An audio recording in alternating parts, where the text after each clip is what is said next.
Good morning, class 3rd. Today we are going to learn English grammar. Okay, this is your English grammar book and chapter is 3 and topic is the comma. Okay, आज की जो topic है comma, ये एक symbol है जो हम इससे एक्सप्रेस करते हैं। देखो ये कॉमा की सिंबल है। ये क्या है? ये कॉमा की जो सिंबल है, ये क्या मतलब इससे हम कहाँ पे यूज़ करते हैं? एक सेंटेंस में कब हम इसको यूज़ करते हैं? जब बहुत सारी चीज़ें उसमें हम बोलते हैं। एक सेंटेंस के अंदर जब हम बहुत सारी चीज़ें एक साथ बोलते हैं तब हम बीच बीच में कॉमा लगा के उसको बोलते हैं, या जब 2-3 सेंटेंस एक साथ बोलते हैं तब भी बीच में कॉमा लगा के उसको हम एक्सप्रेस करते हैं। जैसे मान लो आज आपकी क्लास में जो सब्जेक्ट है वो बुक्स आप बैग में लेके जाओगे। जैसे आप बोल रहे हो जो आपकी आज मैथ्स की, साइंस की, हिंदी की, इंग्लिश की सारे हैं। ये जो जितने भी सब्जेक्ट हमने बोला ना, तो एक सेंटेंस के अंदर हमने बोला तो आप बोलोगे ना, I have math, science, English and Hindi books in my bag. तो ये जो सारे सब्जेक्ट आपने एक ही सेंटेंस में बोला, इसके बीच में जो सिंबल यूज़ करते हो उसी को हम बोलते हैं कॉमा। तो what is the definition of comma? तो कॉमा के क्या बोलोगे? Sometimes a sentence speak about more than one person, place, animal और थिंग। कभी कभी सेंटेंस के अंदर एक से ज़्यादा हम बोलते किसी के बारे में, किसी जगह के बारे में, किसी एनिमल्स के बारे में, किसी थिंग्स के बारे में, तब हम ये यूज़ करते हैं सिंबल को। ओके, और कहाँ और कैसे बोल सकते हैं ना? It can have more than 2 similar words. जब हम 2 से ज़्यादा सिमिलर वर्ड्स बोलते हैं तब हम क्या ना, such similar words in a sentence are separated with the help of comma. दोनों सिमिलर वर्ड को हम सेपरेट करते हैं कॉमा से। ओके, फॉर एग्जाम्पल देखो, there is a book, pen, chalk and duster on the table. देखो ये एक सेंटेंस ही है, लेकिन सेंटेंस के अंदर हमने बहुत सारा थिंग्स को एक साथ डाले हैं। चॉक भी है, बुक्स भी है, पेन भी है, डस्टर भी है। तब हम कहाँ पे, ये देखो यहाँ पे बीच बीच में हमने कॉमा यूज़ कर रहे हैं। बुक, फिर कॉमा, पेन, कॉमा, चॉक, ये कॉमा डाल के हमने इसको अलग अलग किया है। ओके, नेक्स्ट क्या है? देखो, Rohan, Vijay, Nitin, Shashank and Aman are playing football. सब के नाम हमने बोल दिया। तो ये जो सब अलग अलग नाम है, इस अलग अलग करने के लिए, सेपरेट करने के लिए जो सिंबल हम यूज़ करते हैं उसी को हम बोलते हैं कॉमा। ओके, यहाँ पे कुछ सेंटेंस दिया गया है, मैं उसको कॉमा लगा के इसको की हूँ। आप क्या करोगे? इसी सेंटेंस को इसी बुक में कॉमा लगा के लिखोगे। मैं देखो कर रही हूँ, I have maths, science, English and Hindi books in my bag today.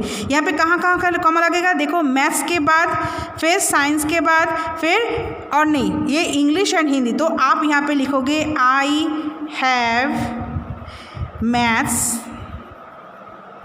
Science, English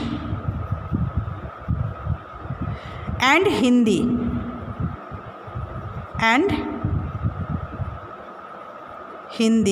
notebook, Hindi books in my bag, Hindi books in my bag today. Okay, इसको कॉमा लगा के आपको सेंटेंस को फिर से लिखना है। समझ में आ रहा है? नेक्स्ट क्या है? देखो, I like singing, dancing and playing cricket.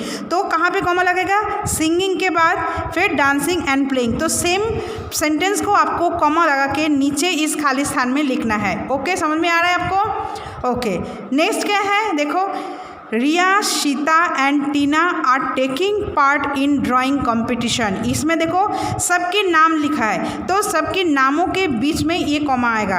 देखो, रिया के बीच, फिर रिया के बाद में, फिर ये देखो शीता एंड टीना। जब एंड लग जाता है उसके आगे कोई कॉमा नहीं लगता है। देखो, रीता ये जो रिया और सीता है ना, दोनों के बीच में कॉमा लगेगा, लेकिन सीता और टीना के बीच में नहीं लगेगा क्योंकि यहाँ पे एंड आ गया। तो इसमें जहाँ पे एक एंड आ जाता है उसमें कोई कॉमा नहीं लगता है। ओके, तो आप भी यहाँ पे कॉमा लगा के लिखोगे, Riya comma Sita and Tina are taking part in drawing competition. Okay, now next में क्या है देखो, cat, dog, rabbit and fish are pet animals. तो कैसे लिखोगे, कैट कॉमा डॉग, फिर rabbit and fish are pet animals. यहाँ पे कॉमा मैम ने लगाया, आप भी यहाँ पे कॉमा लगा के लिखोगे।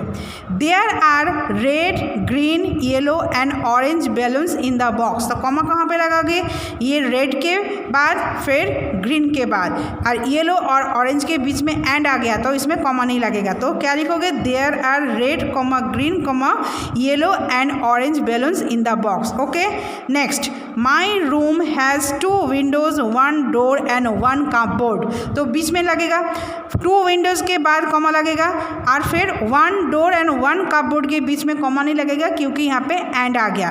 तो कॉमा लगा के सेंटेंस को फिर से आपको इसी लाइन में लिखना है। Next, Neelu, Neha and Divya are coming to my home today for lunch. कहाँ पे कॉमा लगेगा, देखो नीलू और नेहा के बीच में कॉमा लगेगा, लेकिन नेहा और दिव्या के बीच में एंड आ गया तो इसमें आप कॉमा नहीं लगाओगे।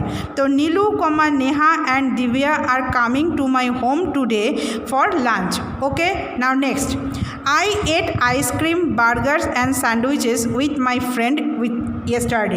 तो कॉमा कहाँ के लगेगा, क्रीम और आइसक्रीम और बर्गर्स के बीच में आपको कॉमा लगाना है, लेकिन बर्गर्स और सैंडविच के बीच में कॉमा नहीं लगाओगे। Okay, next, my mother went to the market to buy bread, butter and eggs. तो कहाँ पे लगाओगे, ब्रेड बटर के बीच में लगाना है, लेकिन ये बटर और एग्स के बीच में नहीं लगाओगे क्योंकि यहाँ पे एंड आ गया। ओके, तो अभी आता है नेक्स्ट में। नेक्स्ट क्वेश्चन में क्या है, जब हम बहुत सारी चीज़ नहीं बोलते जिसमें उसमें सब्जेक्ट नहीं होता है। देखो यहाँ पे क्या है, mummy please give me something to eat. In the above sentence mummy is noun of address, therefore we will put a comma after mummy and separate the sentence from the noun of address. Where are you Rahul. जब क्या इसमें क्या है ना, एक question जब हम किसी को इंटरोगेट करता है उसमें जो सब नाउन होता है उसको अलग कर देते हैं कॉमा लगा के, बाकी पीछे वाला हिस्सा वो जो जिसको हम एड्रेस कर रहे हैं, जैसे मानो नाउन किसको बोलते हैं, मतलब नाउन जिसको संज्ञा कहते हैं ना, उसको हम नाउन बोलते हैं। संज्ञा किसी व्यक्ति होता है, हो सकता है स्थान, ये हो सकता है किसी वस्तु हो सकता है, ये सारे हो सकता है। जब हम नाउन जब किसी को एड्रेस करते हैं, जैसे यहाँ पे देखो mummy please give me something to eat, तो मम्मी हो गया नाउन और मम्मी को बोल रहे हैं तो एड्रेस कर रहा है, तो प्लीज़ गिव मी समथिंग ईट इसको अलग कर दिया किससे ना, कॉमा लगा के। ओके, जैसे madam do we have a class tomorrow, madam noun हो गया, अभी बाकी जो पोर्शन है उसको हमने कॉमा लगा के अलग कर दिया। वैसे ही सेम आपको यहाँ पे कुछ सेंटेंस आपको बनाना है कॉमा लगा के। Complete the sentence, also put a comma before और after the noun of address. यहाँ पे जो आपको कॉमा लगाना है किसके आगे आप पढ़े बाद में ना, नाउन के कभी बिफोर में कभी आफ्टर में। ओके, यहाँ पे देखो सर के बाद ये कॉमा ऑलरेडी लगा चुका है, मतलब सर हो गया नाउन, अभी इसको कॉमा लगा दिया, अभी इसके पीछे और एक सेंटेंस आपको बनाना है। कैसे, सर मे आई कम इन, तो ये हो गया बाकी पोर्शन, इसको इस सेंटेंस को मैंने नाउन से कॉमा लगा के अलग कर दिया। ओके, देखो दीपा ऑलरेडी ये नाउन है, यहाँ पे मैम ने एक कॉमा लगा दिया, फिर इसके बाकी जो पोर्शन है आप इसमें लिख सकते हो, Deepa please pass me that book. Okay, तो ये जो सेंटेंस पीछे वाला जो सेंटेंस है इसको हमने नाउन से कॉमा लगा के अलग कर दिया। अभी नेक्स्ट आता है, वेयर आर यू गोइंग पापा, इसमें पापा जो है नाउन ये बाद में आया है, तो वेयर आर यू गोइंग इसके बाद में आप कॉमा लगाओगे फिर पापा बोलोगे। Okay, now next, Rohit are you coming to play to us with us, are you coming to play with अस।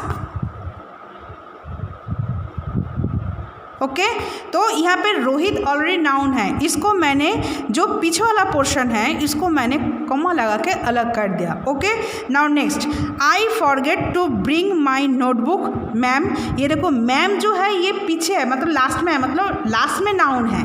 तो जो पहला वाला सेंटेंस है जैसे I forget to bring my notebook, इसको मैंने कॉमा लगा के अलग कर दिया, फिर मैम को लिखा, नाउन को लिखा। ओके, ये समझ में आ गया। अभी आता है दूसरा में, rewrite the sentence by putting comma at the right places. यहाँ पे कुछ सेंटेंस दिया है, आपको सही जगह पे कॉमा लगा के उसी सेंटेंस को फिर से लिखना है। ओके, जैसे I have been to Shimla, Goa and Manali with my family. आपको समझ में आ रहा है ना कहाँ कहाँ पे कॉमा लगाना है।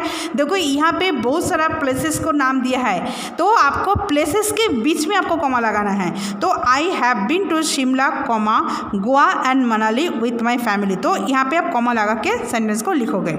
Next, Rinku are you coming to play with us. Rinku देखो नाउन हो गया, इसको पीछे वाला हिस्सा को आपको अलग करना है, तो रिंकू के बाद कॉमा लगा के फिर पीछे वाला हिस्सा को आपको अलग करना है। I play ludo, carrom and chess with my friend. देखो यहाँ पे बहुत सारा गेम्स को जो है इसको आपको अलग करना है कॉमा लगा के। तो लूडो एक गेम हो गया, फिर कैरम एंड चेस, इन दोनों के बीच में एंड है तो आप नहीं लगाओगे। Okay, now next, where are you going papa. ये देखो पापा जो है ये नाउन है एवं पीछे है, तो इसको अलग करना है कॉमा से सामने वाला हिस्सा को। तो वेयर आर यू गोइंग एक सेंटेंस हो गया, इसमें हमने कॉमा लगाया इसके पीछे, उसके बाद हमने पापा को पूछा ये पापा आप कहाँ जा रहे हो। ओके, इसको कॉमा लगा के सेंटेंस को फिर से लिखना है। नेक्स्ट क्या आता है, I get up in the morning, brush my teeth, take a bath and eat breakfast before living for school. क्या बोला है, मैं सुबह जल्दी उठता हूँ, ब्रश करता हूँ, नहाता हूँ एंड क्या करते हैं, ब्रेकफास्ट खाते हैं, और before living for school, school जाने से पहले। तो स्कूल जाने से पहले ये बहुत सारा काम करता है, तो ये जो काम क्या क्या करते हैं उसके बीच में आपको कॉमा लगाना है। तो आई get up in the morning, पहला इसमें कॉमा आएगा, ब्रश माई टीथ कॉमा आया, फिर take a bath and eat breakfast, इन दोनों के बीच में कॉमा नहीं आएगा क्योंकि यहाँ पे एंड लगा है। ओके, तो फिर आप बिफोर लिविंग फॉर स्कूल, तो मैम ने यहाँ पे कॉमा ऑलरेडी लगा दिया है, आप इसी को ही देखते हुए कॉमा लगाते हुए सेंटेंस को फिर से रीराइट करोगे। ओके, नाउ नेक्स्ट क्या है, नेक्स्ट में look around yourself in your class, tell your partner 2 sentences, then he and she will tell you where to put comma. मतलब क्या हो रहा है, आप क्लास में दोनों दोस्त को लो, दोनों दोस्तों में से एक सेंटेंस बोलेंगे और उसमें कहाँ पे कॉमा लगाना है दूसरे दोस्त बोलेंगे। जैसे पहला, Ram, Arjun and Priya are absent today, तो आपकी पार्टनर आपको बोलेंगे इसमें कहाँ कॉमा लगाना है। तो आप देखो कितना नाम एक साथ आ रहा है, राम भी आ रहा है, अर्जुन भी आ रहा है, प्रिया भी आ रहा है, तो राम और अर्जुन के बीच में कॉमा आ गया, फिर अर्जुन और प्रिया के बीच में एंड आ गया, तो इसमें कॉमा नहीं बैठेगा। फिर दूसरी, फिर से बोल रहा है दूसरी friend, Neha have you done your homework, इसमें कहाँ कॉमा लगाना है, इसमें क्या है, नाउन को अलग करना है, तो नेहा, नेहा के बाद आप कॉमा लगा के फिर बाकी पोर्शन को आपको अलग करना है। तो आज हमने इस चैप्टर में क्या पढ़ा, कॉमा का यूज़ पढ़ा, कॉमा किसे कहते हैं हमने पढ़ा। कॉमा कुछ नहीं है, कॉमा एक जस्ट सिंबल है जो बहुत सारा चीज़, जब एक ही जैसे चीज़ को हम एक साथ बोलते हैं उसके बीच में कॉमा लगा के उसको अलग करना होता है कि, और कभी कभी आपको नाउन को सेंटेंस से अलग करने के लिए कॉमा लगाना होता है। कभी कभी 2 सेंटेंस 3 सेंटेंस जब एक साथ बोलते तब उसके बीच में कॉमा लगा के एक अलग सेंटेंस बनाते हैं। ओके, तो ये हो गया आज कॉमा का चैप्टर। इस बुक्स के अंदर मैम ने जैसा लिखा है कॉमा कहाँ पे लगना है, लगा के फिर उसी सेंटेंस को इस खाली स्थान में इसी बुक के अंदर आपको करना है। ये पेज, जो भी आपकी बुक्स के अंदर जितना भी खाली पेज है, कॉमा कहाँ पे लगेगा, ये देखो मैम ने लगा दिया है, आप भी लगाओगे, लगा के फिर सेंटेंस को इसी स्थान में आपको लिखना है। जो बुक्स वाली काम है आप बुक्स के अंदर ही करोगे। ओके, अभी आपकी जो नोटबुक है, इसकी जो नोटबुक है, नोटबुक में मैम ने 2 क्वेश्चन बनाया है। What is the definition of comma, definition किस, कॉमा का डेफिनेशन क्या है। ओके, तो कॉमा का डेफिनेशन क्या है, the symbol used in writing two separate parts of a sentence showing a slight pause or to separate the single things in a list. क्या बोला है? एक ये सिंबल है जो हम यूज़ करते हैं दोनों सेंटेंस को अलग करने के लिए. कॉमा मीन्स एक स्लाइटली पॉज होता है. पॉज मतलब वहाँ पे थोड़ा सा रुक जाते हैं. ओके, और कहाँ पे यूज़ होता है ना, जब एक ही चीज़ आपके लिस्ट में एक ही सारे सिमिलर थिंग्स होता है तब उसको अलग करने के लिए हम कॉमा लगाते हैं. ओके, अभी नेक्स्ट क्वेश्चन क्या है, गिव 3 एग्जाम्पल्स ऑफ कॉमा. जैसे देखो यहाँ पे मैंने 3 एग्जाम्पल दी हूँ. There is a book, pen, chalk and duster on the table. देखो मैम ने कहाँ पर कॉमा लगाया, देखो बुक के बाद फिर पेन के बाद फिर चॉक एंड डस्टर के बीच में नहीं आएगा क्योंकि एंड है. उसके बाद second example, Rohan, Vijay, Nitin, Shashank and Aman are playing football. तो देखो मैम ने कहाँ पे लगाया, देखो एक साथ बहुत सारा नाम आ गया, रोहन कमा, विजय कमा, नितिन कमा, फिर शशांक एंड अमन के बीच में कॉमा नहीं आएगा क्योंकि एंड आ गया इसलिए, तो इसमें कॉमा लगा दिया. उसके बाद देखो third example, I have maths, science, English and Hindi books in my bag today. तो कहाँ पे देखो एक साथ बहुत सारा थिंग्स एक साथ आ गए एक ही जैसा सिमिलर, तो maths comma, science comma, English and Hindi ये बीच में नहीं आएगा क्योंकि एंड आ गया, बुक्स इन माई टुडे. तो ये नोटबुक वाक है, ये आप अच्छा से आप अपना नीट एंड क्लीन आप अपनी नोटबुक में करोगे और लर्न भी करना है. और जो बुक वाक है वो सारे के सारे बुक्स में आपको फिलअप करना है. Okay, thank you.